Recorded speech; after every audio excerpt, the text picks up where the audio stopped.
Барлықтарыңызға сәлем. Бүгін сіздермен үгітілмелі, яғни песочный самсаның рецептімен бөлісетін боламын. Ол үшін алдымен ұнға тұзды, бөлме температурасындағы сары майды салып, онымен сары майды араластырып отырып, үгітіп крошка жасаймыз.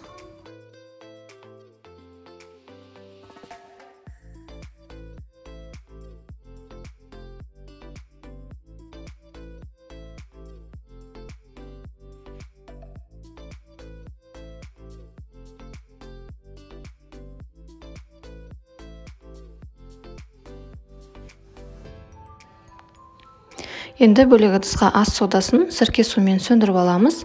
Бір жұмыртқаға қаймақты және сөндірілген ас содасын қосып, біркелкі болғанша араластырамыз. Және де осы сұйық массамызды ұнға қосып, жұмсақ қамыр илейміз.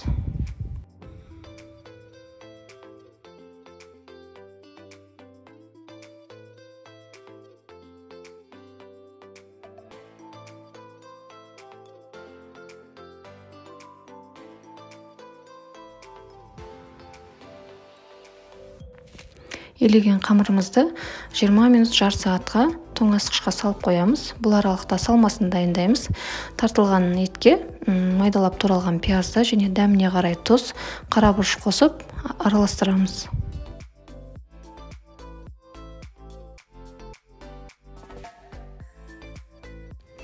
Қамырымыз жарты сағат тоңазытқышта тұрды. Енді осы қамырды ұзынша етіп, кесуге ыңғайлы болу үшін видеодағыдай жасап аламыз.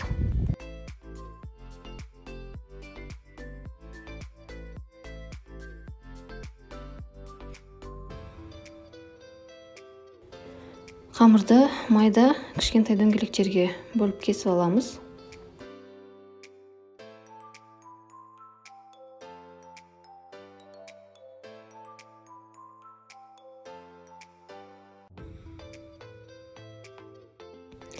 Енді әр дөңгелекті оқтаудың көмегімен жаямыз. Жайған кезде ұн қолдансаңыздар болады. Мен қолданған жоқпын. Қамырды жайғанда осылай шетін жұқартып жаямыз. Себебі түйген кезде қалың болып, қамырымыздың шеті піспей қалмас үшін осылай шетін жұқартып алған жөн. Енді жайған қамырымызға салмасын салып, өзіміздің қалауымызша самсаларды түйіп шығамыз.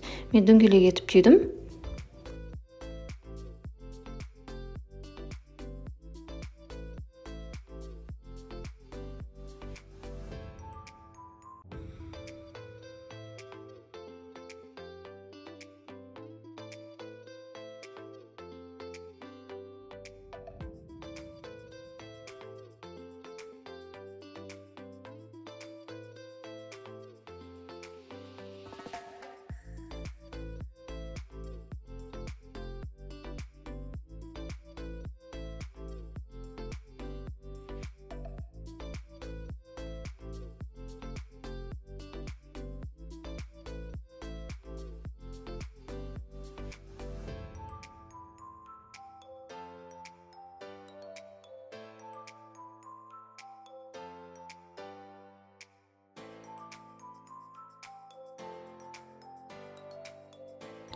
Самсаның барлығын түйіп болдық. Енді противенге пергамент қағазын төсеп, самсаларымызды тізіп салып шығамыз. Бетіне жұмыртқаның сарысын жағып, қалауыңызша кунжут немесе мак сепсеңіз болады. Мен ақ пен қара кунжутты араластырып септім. Және де алдын ала қызып тұрған пеште 180 градуста 25-30 минут самсаларымызды пісіріп аламыз. Осымен біздің самсамыз дайын. Сіздермен бірге болған Маржан. Ас болсын.